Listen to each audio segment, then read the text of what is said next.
चलिए खबरें विस्तार से जानेंगे। राज्यपाल की तबीयत नाजुक है। राज्यपाल लालजी टंडन की तबीयत नाजुक बनी हुई है। लखनऊ के मेदांता अस्पताल में उनका इलाज चल रहा है।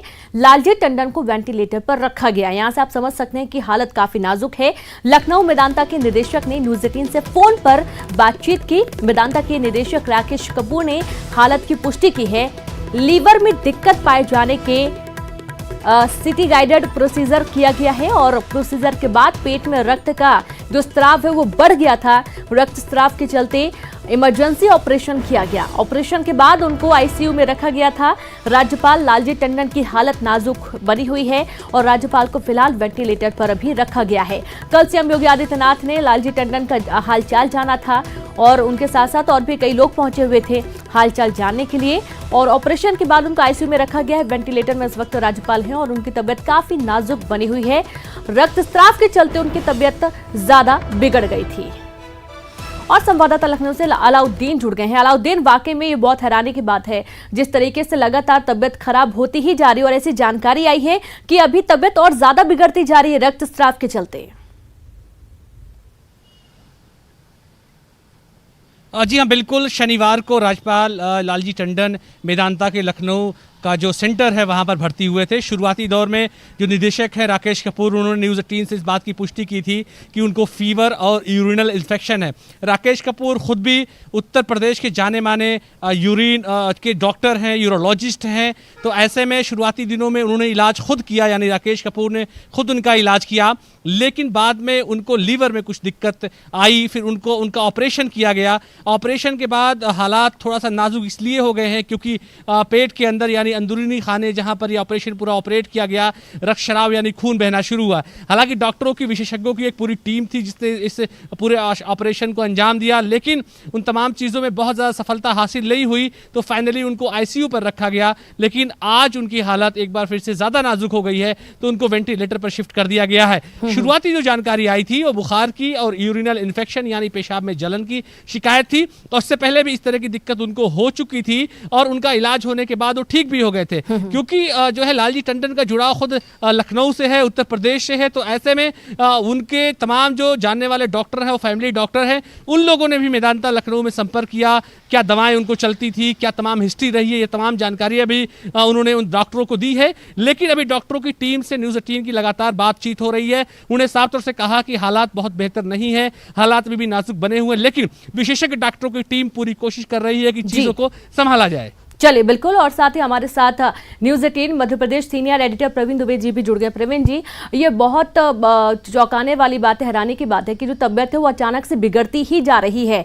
सुधार की जो गुंजाइश थी, जो संभावना थी, जो आस थी, वो अब थोड़ी कम होती जा रही है क्योंकि रक्तस्राव जब से हुआ है उसके बाद से उनकी हालत बहुत ही नाजुक बनी हुई है।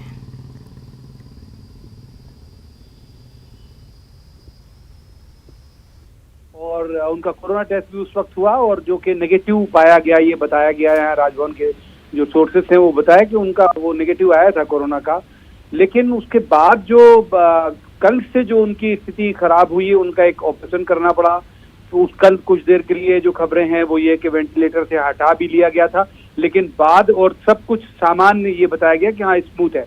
लेकिन देर रात के बाद से जो उनकी तबीयत बहुत नाजुक है, ये खबरें आ रही है कि उनकी बहुत नाजुक तबीयत है और फिर उन्हें अभी वेंटिलेटर पे ही रखा गया है, आईसीयू में ही है वो, और उनकी हालत जो है वो नाजुक बताई जा रही है। कुछ और इमरजेंसी के कुछ ऑपरेशन भी किए गए जो वहाँ पर रक्तस्राव उनको हुआ, उसके बाद ये सूचना मिल रही है। तो वाकई चिंताजनक बात है। और यहाँ जो सरकार है, पार्टी के जो नेता हैं वो भी, उन्होंने भी चिंता जताई और उनके परिवार और वो लोग जो उनके साथ हैं उनसे बात भी की है। जी बिल्कुल। अब जिस तरीके से जो जितनी भी पुरानी दवाइयां उनकी चल रही थी, किस तरीके का पूरा प्रोसीजर था, वो सारी जानकारियां अभी जो मौजूदा डॉक्टर उनकी दवाई कर रहे हैं, जो इलाज कर रहे हैं, वो ले रहे हैं। हर तरीके से जो तकनीकी संसाधन है, जो ज़रूरत पड़ रही है, जिस तरीके की दवाइयों की, जिस तरीके के इलाज की, उसके बावजूद सुधार ना हो पाना, प्रवीण जी ये कह सकते हैं 2020 बहुत ही दुखदायी रहा है। बहुत दुखद खबरें सामने आई इस दौरान। बहुत बहुत शुक्रिया आप दोनों का हमसे जुड़ने के लिए, बातचीत करने के लिए। और और अलाउद्दीन, आपका भी शुक्रिया। नजर बना के रखें, आगे भी जानकारी देते रहेंगे। और इसी बीच एक अगली खबर का रुख करते हैं, जहां पर बड़ी खबर, प्रदेश भर के 7 विश्वविद्यालयों में स्नातक एवं स्नातकोत्तर की परीक्षाओं को उच्च शिक्षा विभाग ने स्थगित कर दिया है और ये परीक्षा 29 जून से 31 जुलाई के बीच होनी थी। इसके अलावा तकनीकी शिक्षा विभाग की परीक्षाएं भी स्थगित कर दी गई हैं। तकनीकी शिक्षा विभाग की परीक्षाएं 16 जून से 31 जुलाई तक थी। उच्च शिक्षा विभाग परीक्षाओं के लिए जल्द ही नई तारीखों का भी ऐलान करेगा। जानकारी के अनुसार विश्वविद्यालयों में तय समय पर परीक्षा केंद्र तैयार नहीं हो पा रहे थे। सोशल डिस्टेंसिंग के चलते परीक्षा केंद्रों को 2 से 3 गुना किया जाना था और इसी के चलते परीक्षाओं को स्थगित किया गया है। तो नई तारीख जल्द घोषित कर दी जाएगी। तकनीकी शिक्षा विभाग की परीक्षाएं 16 जून से 31 जुलाई के बीच होनी थी, लेकिन ये परीक्षाएं रद्द कर दी गई हैं और नई तारीखों का जल्द ही ऐलान हो जाएगा। आपको बता दें, जिस तरीके से कोरोना महामारी फैली हुई है और इसमें जो उच्च शिक्षा विभाग परीक्षाओं के लिए जल्द ही नई तारीखों का ऐलान तो करेगा, लेकिन जो सोशल डिस्टेंस का पालन होना है, जिस तरीके से जो व्यवस्थाएं उसको सुदृढ़ बनाने के लिए अब और अच्छे से तैयारियां होंगी। सोशल डिस्टेंसिंग के चलते परीक्षा केंद्रों को 2 से 3 गुना किया जाना है और इसी के चलते परीक्षाओं को स्थगित किया गया है।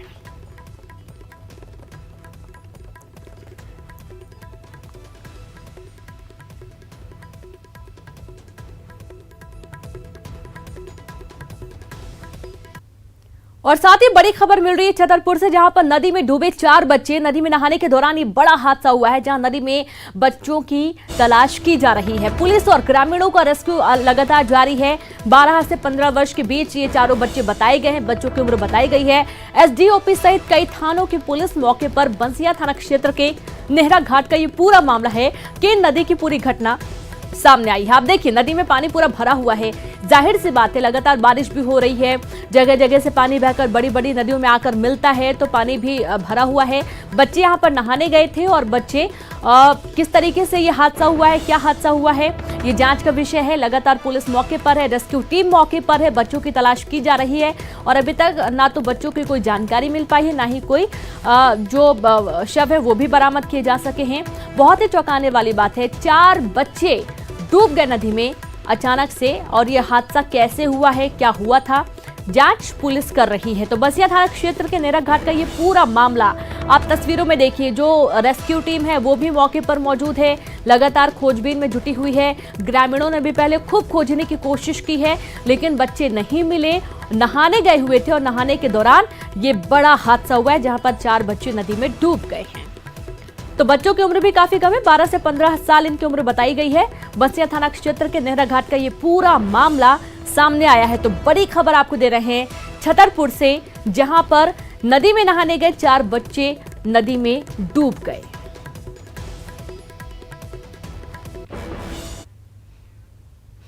प्रदेश में अभी 24 सीटों पर उपचुनाव की तारीखों का ऐलान नहीं हुआ है, लेकिन दोनों ही दल अपनी अपनी रणनीति बनाने में जुट गए हैं।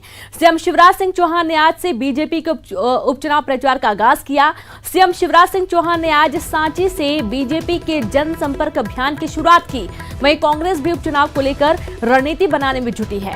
पीसीसी अध्यक्ष कमलनाथ ने आज बैठक की, जिसमें ग्वालियर में 3 सीटों पर होने वाले उपचुनाव को लेकर रणनीति बनी, जिसमें पूर्व मंत्री लाखन यादव, रामनिवास रावत, तरुण भनोत, सज्जन सिंह वर्मा और एनपी प्रजापति सहित कई स्थानीय नेता शामिल हुए।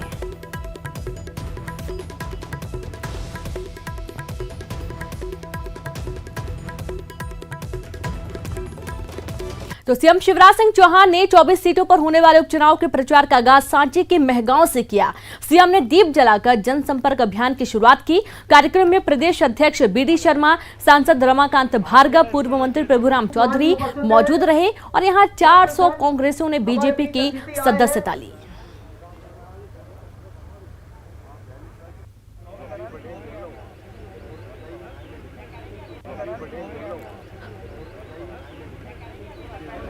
जयप्रकाश करार जी जिलाध्यक्ष युवा नेता मुझे और कौन संभालेगा?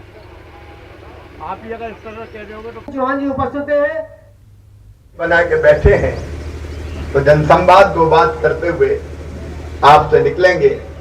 ऐसे मेरे प्रिय बहनों, मेरे भाइयों, मेरे भांजे भांजियों, दोनों हाथ जोड़ के आप सबको राम राम करता हूं, आप सबको प्रणाम करता हूं। बहुत दिनों बाद आना हुआ है, लेकिन आना भी ऐसा हुआ कि पास नहीं आ सकते। अब कोरोना ऐसी बीमारी है कि जो दूर दूर रखती है। अगर कोरोना नहीं होता तो क्या मैं यहाँ रुकता मंच पे, आपके बीच आता, हाथ मिलाता, गले लगाता, हाथ से आवेदन लेता? अच्छा, इसके बिना मुझे चैन ही नहीं पड़ती। भारतीय जनता पार्टी ने पूरे देश में अभियान हाथ में लिया कि कार्यकर्ता माननीय प्रधानमंत्री जी का पत्र लेकर घर घर जाएंगे। तो आज हम उस घर संपर्क अभियान में आए हुए हैं और घर संपर्क अभियान के बाद फिर यहाँ से विदा होंगे। भारतीय जनता पार्टी की सरकार बनी, हमने नहीं गिराई। कांग्रेस के जो मित्र थे ज्योतिरादित्य जी के नेतृत्व में, जब उनको लगा कि विकास के काम नहीं हो रहे, किसानों को धोखा दिया गया है, गरीबों को धोखा दिया गया है, माता बहनों को धोखा दिया गया है, चारों तरफ भ्रष्टाचार का बोलबाला है और वल्लभ भवन दलालों का अड्डा बना दिया गया है, तब उनने तय किया कि अब हमको इस सरकार में नहीं रहना। उनने तय किया, जिसमें डॉक्टर प्रभुराम चौधरी भी है, उन्होंने अपना मंत्री पद छोड़ा और मंत्री पद छोड़ के उन्होंने ये सरकार ना रह जाए, विकास के लिए उन्होंने अभी स्पष्ट किया और लोगों के कल्याण के लिए। और ऐसे 22 लोगों ने जब मंत्री पद छोड़ा, तब फिर जब हम लोगों ने विचार किया, तब फिर ये तय किया कि अब भारतीय जनता पार्टी को सरकार बनानी चाहिए। तो सरकार भारतीय जनता पार्टी ने बनाई है मध्य प्रदेश के विकास और कल्याण के लिए। लेकिन जिन लोगों ने अपना पद छोड़ा है, पार्टी पूरा विचार करेगी। लेकिन ये तो बिल्कुल स्पष्ट है कि जिन्होंने त्याग किया है, जिन्होंने पद छोड़ा है, उनको फिर से उस पद पर स्थापित किया। बीजेपी और कांग्रेस के लिए प्रतिष्ठा का प्रश्न बने सांवेर विधानसभा सीट पर कांटे का मुकाबला माना जा रहा है। बीजेपी जहां जल संसाधन मंत्री तुलसी सिलावट के लिए पूरा जोर लगा रही है, तो वहीं कांग्रेस की ओर से प्रेमचंद्र गुड्डू मैदान में दम भर रहे हैं। राजनीति में पारंपरिक प्रतिद्वंदी माने जाने वाले दोनों नेताओं में जुबानी जंग भी तेज हो चुकी है। गुड्डू ने तुलसी सिलावट पर बिके होने के आरोप लगाए हैं। गए ना, वो तो बिक के गए हैं ना, 50 करोड़ रुपए लिए हैं और बहुत बड़े पैमाने पे लेन देन हुआ है, बाकी लोगों को भी दिलवाए हैं। तो वो तो यहाँ से बिके हैं। उन्होंने सांवेर की जनता को बेचा है। सांवेर की जनता ने जिस विश्वास से उन्हें चुना था, उनने उनकी पीठ में छुरा भोगने का काम किया है। सांवेर की जनता सबक सिखाएगी। लोकतंत्र की आज कौन सा, क्या लोकतंत्र का खतरे में? देश में निर्वाचित सरकार मोदी जी के नेतृत्व में, मध्य प्रदेश में मुख्यमंत्री शिवराज जी हैं। तो ये लोकतंत्र तो कह रहे हैं कि जो लोग छोड़ के आए हैं, उन्होंने जो जिस तरीके से दल बदला है, उसके इसलिए लोकतंत्र खतरे में आ गया। एक बात सुनो, ये तो इनके अहंकार के कारण बदला है, लोगों ने इनके घमंड के कारण बदला है। ये जो बदला है ना, सिंधिया जी ने जो वचन पत्र तैयार किया था किसानों के लिए, गरीबों के लिए, आदिवासियों के लिए, युवाओं के लिए, अतिथि शिक्षक के लिए, पंच के लिए, सरपंच के लिए, जो समाज का अंतिम व्यक्ति उसके विकास के लिए, जब उन्होंने कहा था कि ये वचन पत्र पूरे नहीं करेंगे तो मैं सड़क पर उतरूंगा। लोकतंत्र की रक्षा तो ज्योतिराज सिंधिया जी ने इनसे अलग हटके की है। उपचुनाव को लेकर सियासी पारा चढ़ता जा रहा है। कांग्रेस ने इस्तीफा देने वाले 22 पूर्व विधायकों को चूड़ियां भेजी और प्रदेश पर चुनाव थोपने के लिए दल बदलू विधायकों को जिम्मेदार बताया।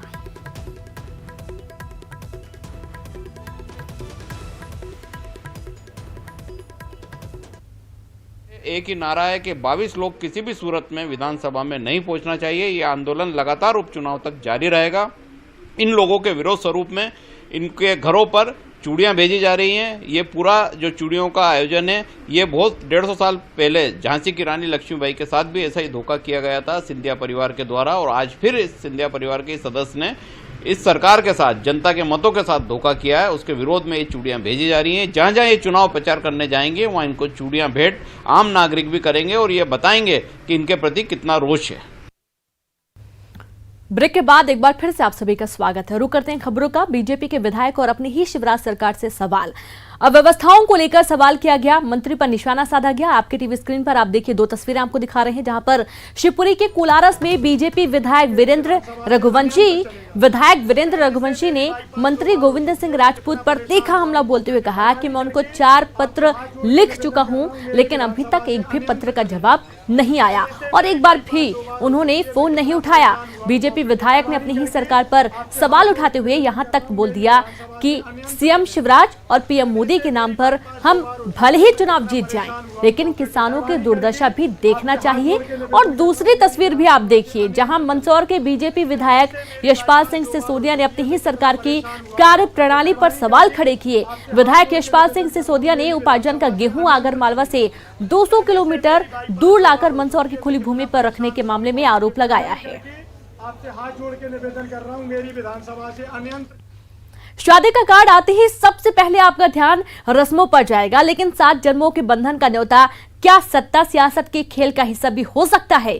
ग्वालियर के शादी के कार्ड की ये खबर देखिए।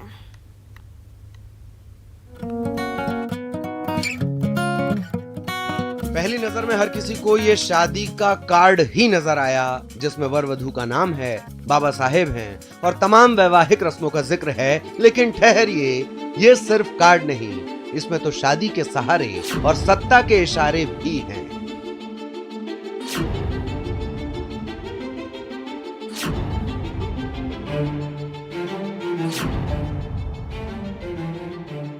अब फिर से गौर से इस कार्ड को देखिए। इस कार्ड पर सबसे ऊपर लिखा है जय कांग्रेस विजय कांग्रेस।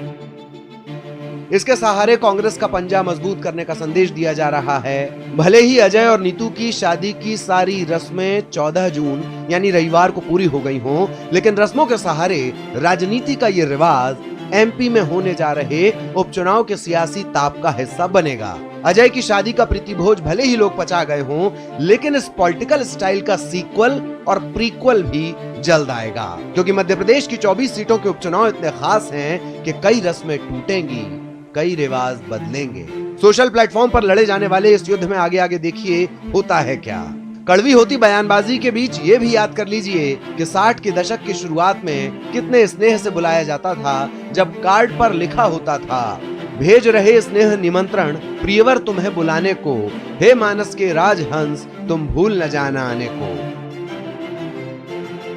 उस दौर के ये काव्यमय आग्रह भूल जाइए। अब शादी का कार्ड आए तो गौर से देखिएगा, प्रिंटिंग इंक के अलावा सियासी स्याही की खुशबू तो नहीं आ रही। Bureau report, news 18। और इसी बीच भिंड से एक बड़ी खबर है, जहां प्रेम प्रसंग के चलते लड़के के दादा को जिंदा जला दिया गया। लड़की के परिजनों पर जलाने का आरोप है। प्रेमी के दादा की हालत गंभीर बनी हुई है, ग्वालियर अस्पताल में भर्ती हैं। तो वहीं अंडोरी थाना क्षेत्र का पूरा मामला है, पुलिस जांच में जुटी हुई है। बड़ी खबर आपको दे रहे हैं, जहां प्रेम प्रसंग के चलते लड़के के दादा को जिंदा जलाने का पूरा मामला है। प्रेम प्रसंग के चलते इस वारदात को अंजाम दिया गया। लड़की के परिजनों पर जलाने का आरोप लगा है। प्रेमी के दादा की हालत काफी नाजुक है और इन्हें ग्वालियर अस्पताल भर्ती किया गया है। अंडोरी थाना क्षेत्र का पूरा मामला है, पुलिस जांच में जुटी हुई है।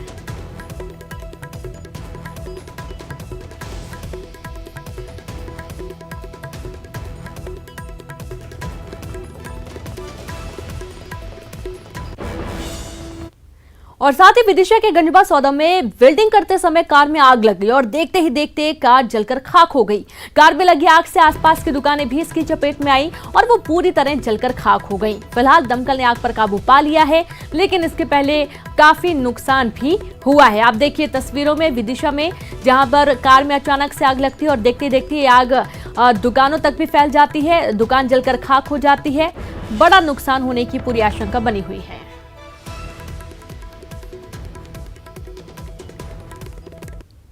पूत के पांव पालने में ही नजर आ जाते हैं।